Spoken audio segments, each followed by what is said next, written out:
రేవంత్ రెడ్డి గారు నీకు నిజంగానే రైతు సంక్షేమం పట్ల ఏ మాత్రం చిత్తశుద్ధి ఉన్నా ఇలా రైతు డిస్కమ్ ఏదైతుందో దాన్ని నిలుపుదల చేయి. నువ్వు ట్రాన్స్ఫార్మర్లకు మీటర్ పెట్టా అని చెప్పారు, రేపు అనౌన్స్ చేయి. రేపు అనౌన్స్ చేయి. మీరు ట్రాన్స్ఫార్మర్లకు మీటర్లు పెట్టా అని చెప్పి అనౌన్స్ చేయి. నేను మోటార్లు మీటర్ పెట్టా కానీ ట్రాన్స్ఫార్మర్ పెడతా అంటే ఏమనంటే నీకు 25 kV ట్రాన్స్ఫార్మర్ ఉంటుంది. 25 kV ట్రాన్స్ఫార్మర్ మీద ఎన్ని ఉంటాయి? 6-8 మోటార్లు ఉంటాయి.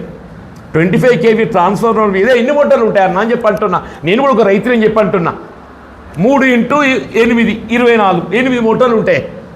16 kV దాన్ని ఎన్ని ఉంటాయి? 5 ఉంటాయి. 16 kV దాన్ని ఎన్ని ఉంటాయి? 5 ఉంటాయి. ఇదంతా ఎందుకు నువ్వు రైతులు ఏదైతుందో ఈ విధంగా ఇక్కడ గురి చేయదలుచుకున్నావు నువ్వు? అంటే ఇది క్రమేపీ ఏదైతుందో వీళ్ళ ఉచిత విద్యుత్తును ఏ విధంగా ఆంక్షల నెపంతో ఆంక్షలతోని వీళ్ళ చంద్రబాబు నాయుడు గారు సూత్రధారిగా